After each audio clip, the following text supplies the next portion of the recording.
매주 목요일 이 시간에는 촌철살인의 명쾌한 한마디부터 속 터지는 막말까지 한 주간의 말말말로 정치권 이슈를 정리하는 각설하고 시간이 있습니다. 두 분과 함께하겠습니다. 먼저 더불어민주당 최민희 전 의원 나오셨습니다. 어서 오세요. 안녕하세요. 불굴의 희망 최민희입니다. 예, 노란색 마스크를 쓰고 오늘 오셨습니다. 네. 예, 그리고 국민의힘 이준석 전 최고위원과 함께합니다. 안녕하십니까? 네, 안녕하십니까? 예.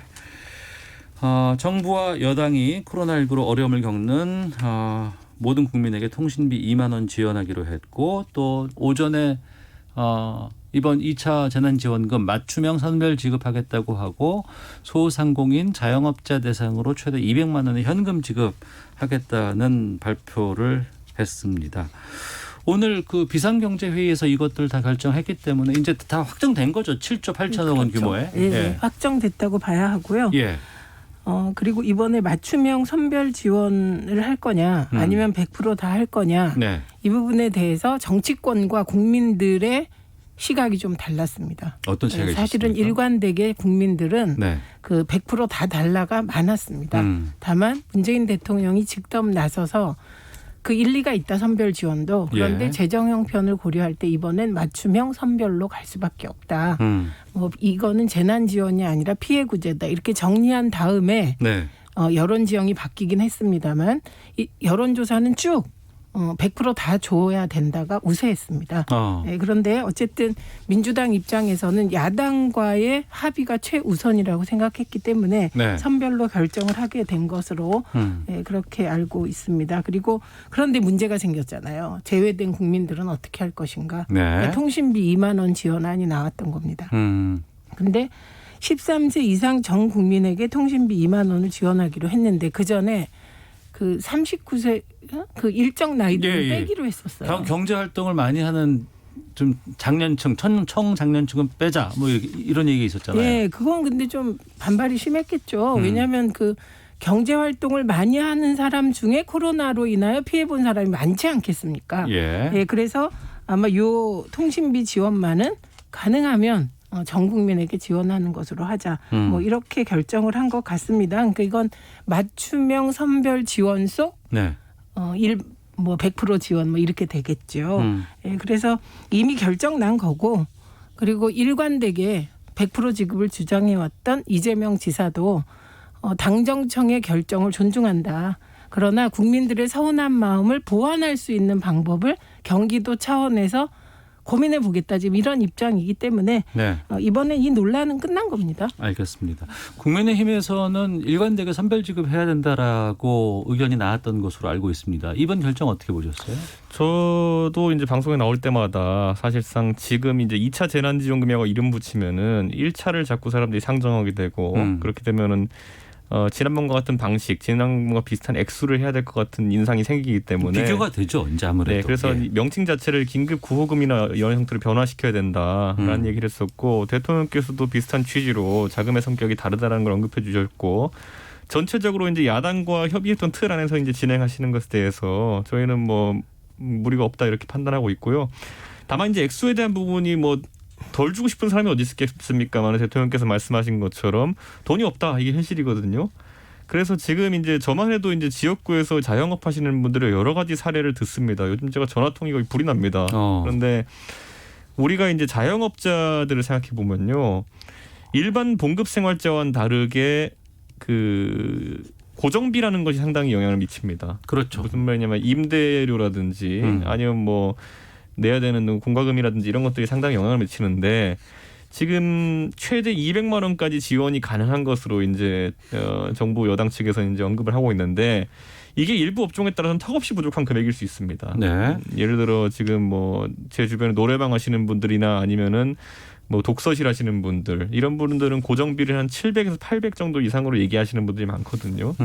그렇기 때문에 이런 경우에 과연 200 한번 지급한다 해가지고 장기적으로 이분들이 사업을 영위하고 그러니까 사업을 폐업하지 않고 그리고 고용을 유지하는데 도움이 될 것이냐 이건 좀 생각해 봐야 되는 측면이 있습니다. 네. 그래서 저는 여기다 약간 더 한다면은 지금 많은 이제 사업주들 고용주들이 이야기하는 것이 결국에는 고정비 지출 중에서 가장 뼈 아프고 지금 뭐 감면의 여지가 적었던 것이 예. 4대 보험이라든지 아니면 지금 유예된 사업소득세, 종합소득세 등의 큰 지출이 지금 문제가 된다고 하거든요. 그러니까 예를 들어 이런 것들에 대해 가지고는 유예 또는 감면 조치를 좀 확대할 필요가 있지 않느냐. 이런 얘기 정도는 정부가 추가로 고려해 볼 필요가 있다고 봅니다. 네.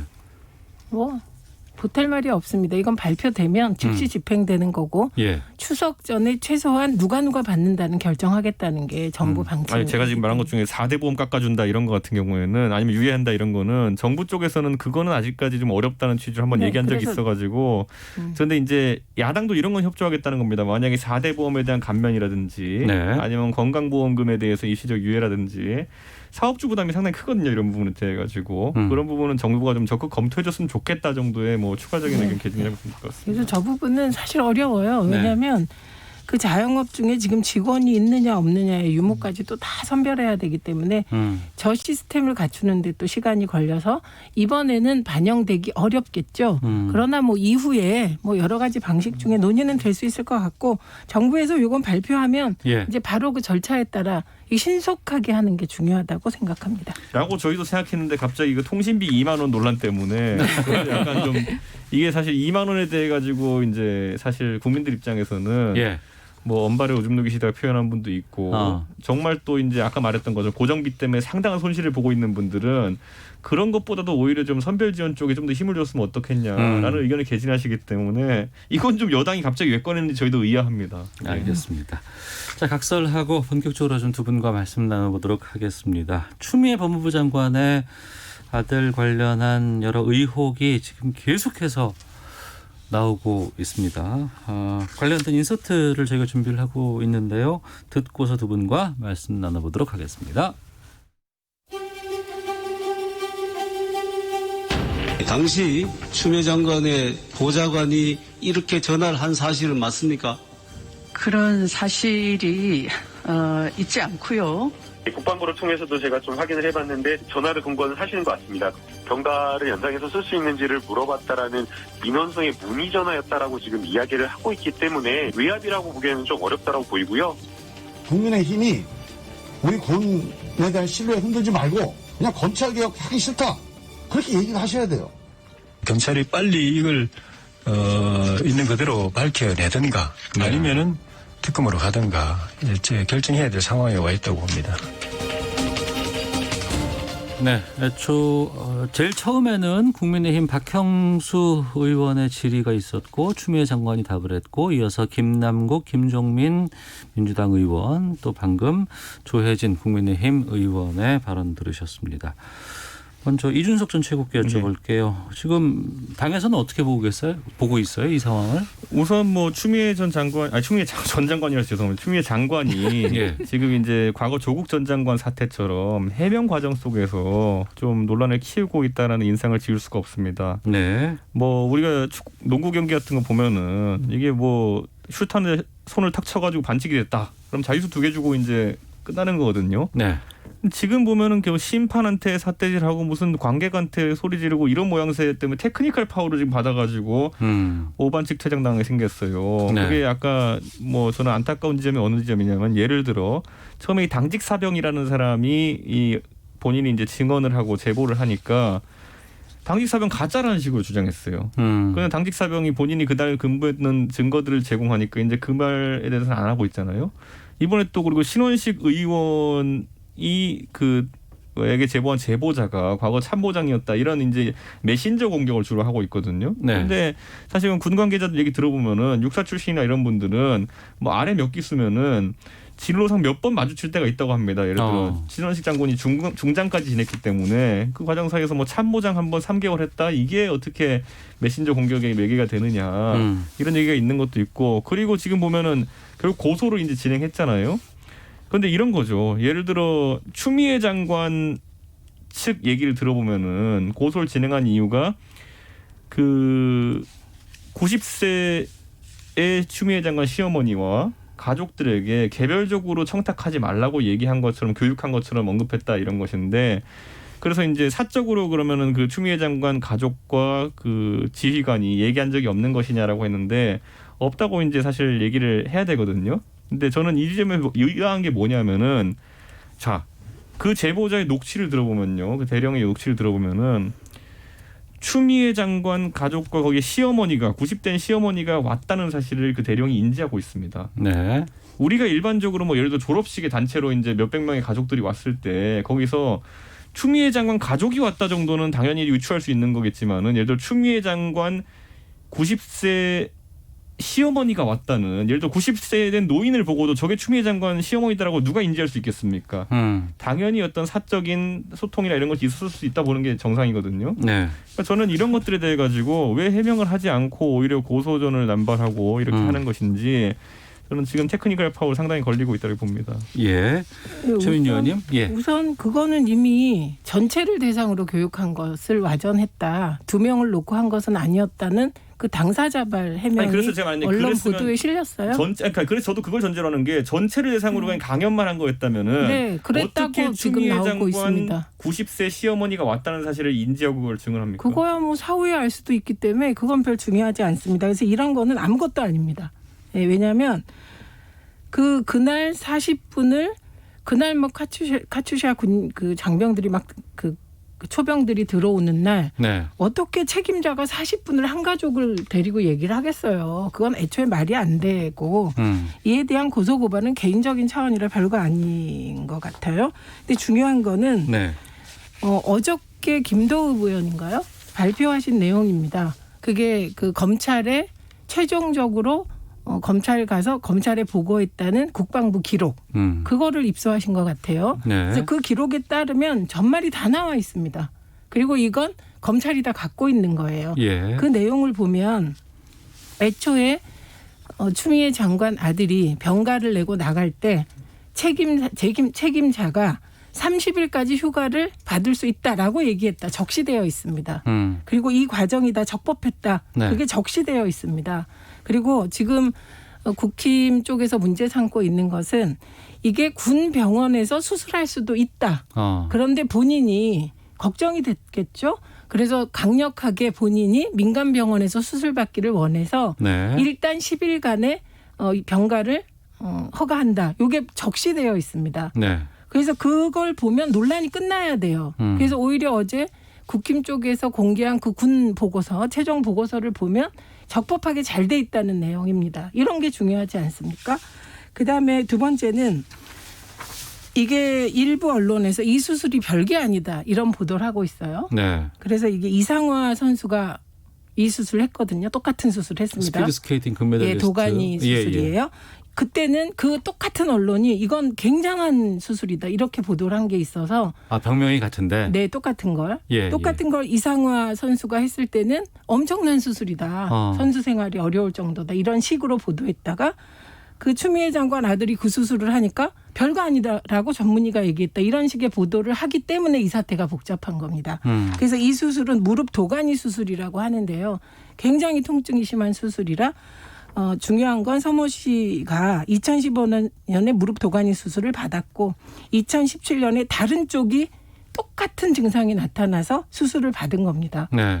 그리고 이 관련된 진단 기록은 병원에 다 남아 있습니다. 그리고 의심스러운 건 검찰이 네. 그 군 병원과 서울 삼성병원을 다 압색했다고 합니다. 그래서 예. 이 자료들을 다 확보했다고 합니다. 이미 이전에. 예. 그리고 국방부에서 아까 말씀드린 어제 이제 국힘 쪽에서 폭로한 그 문건도 다 검찰에 냈다고 합니다. 그러면 수사 결과를 발표해야 되는 거예요. 예. 그런데 지금 발표를 하지 않고 이제 와서 재수사한답니다. 국힘 쪽 신모 의원이 막 문제 삼고 이러니까. 저는 지금 검찰이 왜 이러는지 이해할 수가 없습니다. 검찰이 빨리 수사해서 결과를 내놓는 것만이 길이다. 그다음에 좀 아까 말씀하신 당직 사병권 있잖아요. 예. 당직 사병도 인정하는 게 6월 25일 날 통화했다는 걸 인정하는 거예요. 6월 25일. 근데 6월 25일은 이미 개인 휴가를 그때 쓰기로 시작했던 그 문제가 되는 거죠. 그래서 6월 23일 날 담당 책임자와 이미 이 문제는 그러면 개인 휴가 4일 정도를 더 쓰자. 이렇게 확인이 됐다는 겁니다. 그렇기 때문에 이 당직 사병은 이 개인 휴가를 연장하고 뭐고 할 권한도 없고 이 내용을 알 수도 없는 입장이었다. 네. 이게 확실한 거고 저는 이제 최근 당직 사병과 통화했다 안 했다 이게 뭐가 중요합니까? 당직 사병이 책임자입니까? 아니잖아요. 그래서 이런 가지들은 다 쳐내고 빨리 본질을 탁탁 정리해서 검찰이 수사 네. 결과를 내놓으면 될 것 같습니다. 본질 예. 정리하면 추가 후 미복귀예요. 예. 그러니까 사실 그거에 대해 여러 가지 해명을 하는 상황 그거를 속에서 이준석 최고가 결정할 아니요. 게 아니죠. 이- 군에서 적법했다고 아니요, 하면 이준석 최고께 먼저 시간 드리고 여기서 다시 시간 이제 드릴게요. 말씀하시는 게 미복귀인데 거기서 지금 말하는 게 계속 이제 행정 실수다, 행정 착오다부터 시작하는 것이거든요. 그리고 관례다 이걸로 시작하는 것이고 시작하는 지점은 미복귀예요. 그래가지고 당직 사병이 어쨌든 전화를 한 것도 사실이라고 하는 건데 그 전엔 당직 사병이 아니라고 이제 얘기하면서 그날 근무하지 않았다고 주장하면서 이제 공격을 했었던 것이거든요. 그런데 이번에 당직 사병이 본인의 SNS 기록과 GPS 위치 기록을 제공하니까 이제 더 이상 그 사람이 당직 사병이 아니다라는 공격은 아니잖아요. 이런 걸 소위 헛발이라고 합니다. 네. 헛발 쳤으면 근데 거기에 대해서는 좀 앞으로 그런 인신공격성 발언은 자제를 해야 되는 것이 아닌가 이런 생각을 하고요. 저는 아까 그 문제도 계속 이제 그냥 별것이 아니라고 하시는데 자. 수십 명, 수백 명의 장병들의 가족들이 가는 어떤 수료식이나 이런데 아니면 문의하는 자리에서 아무리 대령이 추미애 장관 정도나 그 가족 정도 그 남편 정도는 인지할 수 있겠죠. 근데 90세 노모를 그냥 딱 90세 시어머니를 보고 아, 저 사람이 추미애 시어머니구나라고 인지할 수 있었다는 거는 말이 안 됩니다. 물론 이름표도 하고 그런 것도 아니잖아요. 추미애 시어머니라고 이름표하고 다니는 것도 아닌데 어떻게 알겠습니까? 분명히 그거는 어떤 식으로든 소통이 있었거나 아니면 네. 원지를 했다는 것인데 저는 그렇다면은 그 과정에서 문의가 있었는지 예를 들어 카투사 제 주변에도 카투사 하는 친구도 있지만은 카투사는 보직이 있어가지고 용투사라고 하죠. 용산 카투사를 가는 것이 굉장히 으뜸으로 칩니다. 그렇기 때문에 누구나 그런 의지는 있어요.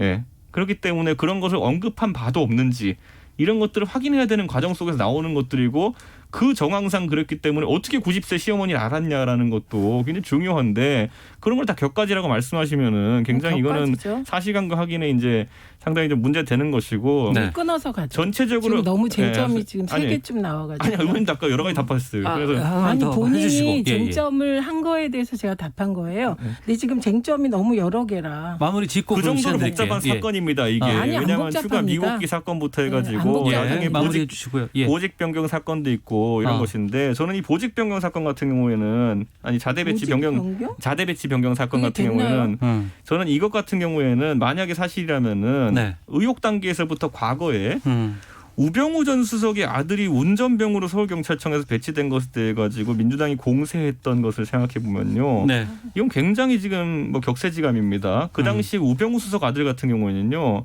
나중에 보니까 아무 문제가 안 되었는데 그 당시에 검찰에서 어느 정도로 조사했냐면요. 출국 금지 조치 및 귀국시 통보 조치까지 신청했었어요. 네. 그러니까 그때 강도에 비하면 지금 동부지검은 사실 예. 강도가 굉장히 약한 겁니다. 알겠습니다. 마무리 지으시고 최민희 의원께 시간 드리겠습니다. 쟁점이 너무 많아서 우선 예. 자대 배치 보직 변경을 청탁했냐 확인해야 되죠.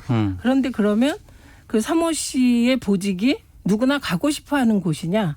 그거 오늘 확인 일부가 됐습니다. 같이 근무했던 사람이 굳이 가고 싶은 보직, 안 가고 싶은 보직으로 따지면 인기가 별로 없는 데였다. 네. 그럼 인기 별로 없는데 해달라고 변경 신청할 일은 없잖아요. 그죠? 그리고 보직 변경도 아닙니다. 자대 배치고요. 그다음에 제가 그래서 검찰을 문제 삼는 건 우병우 수석 때는 코너링이 좋아서 운전병으로 뽑았다. 운전병은 진짜 편한 데잖아요. 그런데 그 좋은 보직을 코너링이 좋아서 뽑았다라는 문제가 터지니까 이 부분에 대하여 정말 신속하게 검찰이 수사 결과를 내놔서 문제없다 이렇게 얘기했습니다. 근데 이거 왜 끕니까? 저는 이 왜 끄는지 이해할 수가 없습니다. 그다음에 또 하나 말씀하신 병가 후 미복귀. 네. 병가 후 미복귀를 얘기하시면 이거는 문제 제기를 뭐를 하는지가 명확해지는 거예요. 탈영이라는 얘기를 하는 거예요. 그런데 그럼 보세요. 6월 14일에 한 번 탈영하고 그죠? 그리고 6월 21일에 2번 탈영했다는 거예요. 이분이. 그러면 이걸 그냥 놔두면 되겠습니까? 1차 병가, 2차 병가가 있었기 때문에. 오히려 지금 국힘이 할 일은 카투샤에 대한 국정조사를 요구하세요. 저는 이게 말이 안 되는 게 이미 적법한 절차를 거쳤고 서류를 다 냈는데도 이 주장을 반복하는 서류를 거예요. 언제 냈습니까? 검찰에 서류 다 냈다니까요. 그러니까 그게 군에서. 휴가 시에 진단서나 이런 서류를 언제 냈습니까? 아니 검찰이 압색을 했다니까요. 아니, 검찰이 낸 거 말고 그 아까 적법하게 이 아니, 휴가를 그거를 이제 왜 연장 냅니까? 조치하는 것에 대해서 잠시만요. 아니, 최민희 보세요. 의원님 말씀하시고요. 2차 휴가 예, 들어가고 예. 나서 이제 진단서를 냈죠. 거기에 2차 휴가에도 이미 그게 적시되어 있어요. 그 김도읍 의원이 언론에 다 자세히 나왔잖아요. 그 밑에 2차 휴가와 관련하여 병간입니다. 네. 병원의 주치의가 출장을 간 거예요. 그러니까 이건 주치의가 있어야만 네. 진단서가 발급된답니다. 주치의가 없는데 진단서를 발급하면 이게 문제가 된대요. 그러니까 일단 휴가에 들어가고 주치의가 오면 진단서를 올려라. 이렇게 이미 그 서류에 나와 있어요. 그 서류. 그게 그러니까 사후 발급이라는 잠깐만요. 것이고 일반적인 상황에서는 그렇게 아니, 연기를 안 잠깐만요. 해준다는 거 아닙니까? 네. 아닙니다. 최민희 의원 시간입니다. 예, 그리고 이렇게 똑같이 마무리해 주시고요. 병가가 예. 연장된 카츄샤 병사가 4명이 있다고 합니다. 그러면 그 4명에 대해서도 자료 공개를 다 해라 이런 거고요. 제가 여기에 대해서 말씀드리는 건 병가 후 미복귀라고 단정하시는데 이 단정하는 것은 누가 할 수 있습니까? 이준석 최고가 할 수 있습니까? 제가 할 수 있습니까? 아니라는 거예요. 이거는 군대가 왜 이런 상황이 발생했는지 해명을 해줘야 되고 네. 그 해명이 적절하다면 이 논란은 끝내줘야 되는 거 아니겠습니까? 그런데 이 병가 후 미복귀 문제를 계속 군에서 문제 없다고 얘기해도 계속 끌고 가요. 예, 마무리해 주시고요. 이거는 문제인 것이죠. 한국군 지원단장이 알겠습니다. 카투사 중에서 이제 한국군 쪽에서는 최고 이준석 책임자인데 계속 가요. 이 사람이 문제를 제기한 겁니다. 이준석 전 최고께는 두 분께 네. 지금 저희가 충분히 말씀을 좀 들었고 헤드라인 뉴스 듣고 와서 1분씩 시간 드리겠습니다. 그때 마무리 이 지금 추미애 장관 아들 관련된 여러 가지 논란들은 1분씩 시간으로 정리를 하도록 하겠습니다. 뉴스 듣고 오겠습니다. 네, 각설하고 최민희 전 더불어민주당 의원, 이준석 국민의힘 전 최고위원과 함께하고 있습니다. 앞서 추미애 장관 관련한 의혹에 대해서 말씀 좀 들어봤는데요. 마무리할 시간들 1분씩 드리도록 하겠습니다. 먼저 이준석 의원께서 말씀해 주시죠. 저는 뭐 어쨌든 이 사건에 대해 가지고 결국에는 국회가 개입해서 이제 조사를 할 수밖에 없는 상황이 되지 않았나. 이제 하투사 운영 전반에 대해서 국정조사를 해도 좋고요. 네. 아니면은 추미애 장관에 대해서 청문회 형식으로 별도로 진행해도 좀 괜찮다 봅니다. 그리고 저는 지금 저희 당에 솔직히 이제 제보를 하겠다고 오신 분들이 뭐 사병 단위도 있고 여러 가지가 있기 때문에 이분들의 증인 채택에 그러면은 민주당도 진상 규명을 목적으로 한다면은 적극적으로 협조해가지고 저희가 다 같이 한번 들어보는 기회를 가지면 되지 않을까. 저는 뭐 그 정도 절차에 동의해준다면 저는 야당도 네. 그런 절차로 돌입할 수 있지 않을까 예. 싶은데 뭐 지금 시점에서 그런 어떤 저희가 증인으로 부를 만한 제보자들에 대해 가지고 아까 제가 인신공격 문제를 계속 지적했던 것이 인신공격하면서 왜 자꾸 그 사람들의 신빙성을 떨어뜨리려고 하고 이렇게 하겠느냐. 그 증인들이 할 말에 대해서 약간 부담을 느끼는 것이 아닌가 이런 생각을 할 수밖에 없습니다. 저는 그래서 검찰도 그 지금 아까 최민희 의원께서는 검찰이 오히려 시간을 지연시키고 있는 거 아니냐 이렇게 말씀하시는데 뭐 저희도 그런 동일한 인식을 가지고 있고요. 빨리 검찰을 압박해가지고 결과를 내놓길 기대합니다. 그러면. 알겠습니다. 최민희 의원님. 네, 추미애 장관 아들은 2015년에 무릎 도가니 수술을 받았습니다. 그 무릎 도가니 수술을 받으면 사실 군 면제 사유가 된다고 합니다. 그런데 왜인지 군대에 갔습니다. 그리고 한쪽 다리가 동아진 수술하면 다른 쪽 다리가 무리가 가기 때문에 똑같은 수술을 2017년에 받았습니다. 근데 이 도가니 수술은 조선일보가 이상화 선수와 관련하여 이 수술을 받으면 선수 생활이 끝난다고 다른 식으로 얘기할 만큼 큰 수술이고 어려운 수술이라고 합니다. 왜냐하면 굉장히 아프대요. 이 수술이. 네. 본인에게는 힘든 수술이었습니다. 그래서 수술한 거 사실이고 군대 간 거 사실이고 이 정도면 의가사 제대할 수 있는데 만기 제대했습니다. 이게 팩트입니다. 그리고 한국일보 단독에 따르면 검찰이 이미 군병원, 서울 네. 삼성병원 압색했고요. 그리고 국방부는 그 관련하여 조사도 받고 입장을 냈다고 합니다. 그렇기 때문에 이 간단한 사안을 왜 8개월이나 검찰이 끌면서 우병우 코너링 문제 때처럼 신속하게 논란을 종식시켜주지 않는지. 알겠습니다. 역시 검찰이 개혁적인 장관에 대한 어떤 행동을 하는 게 아닌지 저는 의심하지 않을 수 없습니다. 청취자 의견 소개해드리겠습니다. 7609님, 일반 사병은 아프더라도 휴가 복귀 땐 일단 복귀하는 게 일반 상식 아닌가요? 어떻게 휴가가 전화 한 통으로 연장됐는지 궁금합니다. 3699님은 무릎 수술 후 완쾌가 되지 않았다면 적법하게 휴가 연장할 수 있는 거 아닌가요? 왜 이 사안이 정치적으로 논란이 됩니까? 라고 질문 주셨고 5612번님 말씀 요거 좀 최민희 의원께서 앞서서 이제 그 운전병 편하다라는 발언에 많은 이제 문자가 지금 오곤 있는데 이게 이제 운전병들도 뭐 보직이 여러 가지가 있거든요. 그래서 또 그 부분은 좀 정정해 주셨으면 어떨까? 운전병 중에 우병우 수석 아들의 보직은 편한 것으로 그때 문제 제기가 됐다. 이렇게 수정하겠습니다. 알겠습니다. 5612님, 카투샤도 편한 군대 아닙니다. 운전병도 편하지 않습니다. 그럼 카투사와 운전병 중에 누가 더 편합니까? 편견 가득한 발언 불편합니다라는 의견을 보내주셔서 알려드렸습니다. 자, 하나만 더 보고 마무리하도록 하겠습니다. 민주당 윤영찬 의원이 SNS 통해서 보좌진에게 카카오 관계자의 국회 호출을 지시하면서 보낸 문자가 좀 논란이 되고 있습니다. 국민의힘 주호영 원내대표 교섭대표 연설 과정에서 이제 포털 사이트 메인에 대한 불만을 표한 건데요. 이준석 전 최고께서 말씀해 주시죠. 그러니까 윤영찬 의원이 카카오 사람 들어오라고 해라. 사실상 이게 뭐 칭찬하러 부른 거겠습니까? 이거 다 혼내려고 부르겠다는 거거든요. 그렇기 때문에 그러면 불만이 뭐냐, 왜 혼내겠다는 것이냐를 살펴봤더니만은 주호영 원내대표의 연설 관련 기사가 빨리 노출이 됐다, 아니면 이런 것들 좋은 자리에 배치됐다, 이런 것들이겠죠. 근데 카카오와 네이버 두 포털 모두 다 본인들의 뉴스 편집이나 아니면 배치 같은 경우는 AI가 결정한다. 네. 알고리즘화돼 있기 때문에 사람이 개입하지 않는다, 이렇게 얘기했거든요. 사실 이게 포털 사이트가 할 수 있는 최대의 해명입니다. 네. 사람이 하는 요소가 있다라고 하면은 공격을 당할 테니까요. 알고리즘에 의해 동작한다라고 이제 이야기하는 것인데, 저도 컴퓨터 공학을 전공했지만은 알고리즘이라는 것은 짠 사람에 따라 가지고 최적화하는 대상이 다릅니다. 네. 무엇을 극대화하기 위해서 알고리즘을 돌리느냐거든요. 뉴스 서비스는 제가 일반적으로 생각하기에 조회수를 늘리는 방향으로 아마 알고리즘을 짤 겁니다. 포털에서. 네, 그래서 광고비를 늘리는 방법으로 이제 하겠죠. 자, 그런데 여기서 알고리즘이 만약에 윤영찬 의원 등의 항의로 인해 가지고 변동이 생긴다면 이런 식으로 최적화를 하는 겁니다. 뭔가 조회수는 늘리되 여건이 불편해하지 않을 방향으로, 그래서 우리한테 전화 오지 않을 정도로 편집하자라고 네. 가버리면 그게 알고리즘의 오염인 것입니다. 이 알고리즘의 차이에 따른 결과 차이를 많은 이제 그 시민들이 매번 확인할 수 있는 게 핸드폰 내비게이션이거든요. 예. 같은 경로를 같은 이제 목적지를 간다 하더라도 예를 들어 최단 거리냐, 최소 시간이냐, 네.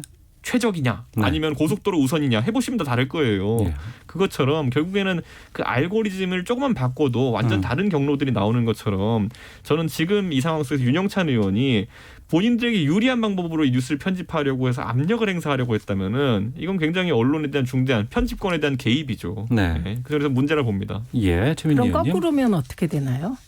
지금 알고리즘이 야당에 최적화되어 있다면 어떻게 됩니까? 그러니까 감사합니다. 그러면. 네. 그런 의심을 하고 있다는 것이죠. 왜냐하면 실제로 이낙연 대표 연설할 때는 다음 포털 일면에 노출되는 시간이 길었다는 거예요. 예, 그리고 그런데 주호영 대표는 연설 시작하자마자 일면에 올라갔다는 얘기를 하고 있는 것이거든요. 그렇기 때문에 저는 윤영찬 의원이 지금의 알고리즘이 야당에 최적화된 것이 아닐까? 이런 의심을 하는 거 있을 수 있다고 생각합니다. 그리고 거꾸로 그 말씀하신 대로 만약에 윤영찬 의원이 이걸 거꾸로 바꿔라라고 한다면 그건 문제인 것이죠. 네.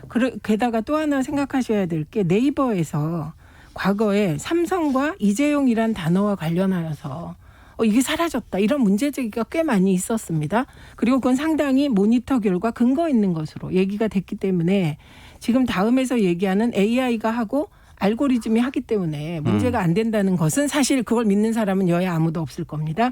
그렇기 때문에 이 부분은 윤영찬 의원이 본회의장에서 들어오라고 하라, 이 표현 되게 잘못됐어요. 예, 표현이 잘못됐다. 예, 표현 잘못됐고 본회의장에서 사진 찍힐 거 뻔히 아셨을 텐데 이것도 잘못됐고, 그런데 이 알고리즘이 중립적 최적화 네. 방안이 있을까? 이걸 고민해야 될 때인 거죠. 윤영찬 의원은 잘못했고요. 네. 네. 근데 AI라는 건요, 그 최적화를 어디 하냐에 따라서 어디로 튈지 모르는 겁니다. 예를 들면 AI 중에 보면은 아까 말했듯이 조회수와 그러니까 광고 수익이 최적화되어 있다고 한다면은 농담삼아 하는 얘기지만은 엄중하다는 얘기만 계속 하는 사람 건 재미없다 생각해서 뺄 수도 있어요, AI가. 아니 그러니까 그런 네. 얘기는 이제 다음이 얘기한 AI와 알고리즘의 문제이기 때문에 이거는 기계와 싸우는 거다. 이 답변이 틀렸다. 그렇기 알겠습니다. 때문에 그게 중립적으로 최적화할 수 있는 길이 있냐를 따지면 되는 것이죠. 예, 마치도록 하겠습니다. 각설하고 최민희 더불어민주당 전 의원, 이준석 국민의힘 전 최고위원 두 분과 함께했습니다. 두 분 오늘 말씀 고맙습니다. 네, 고맙습니다.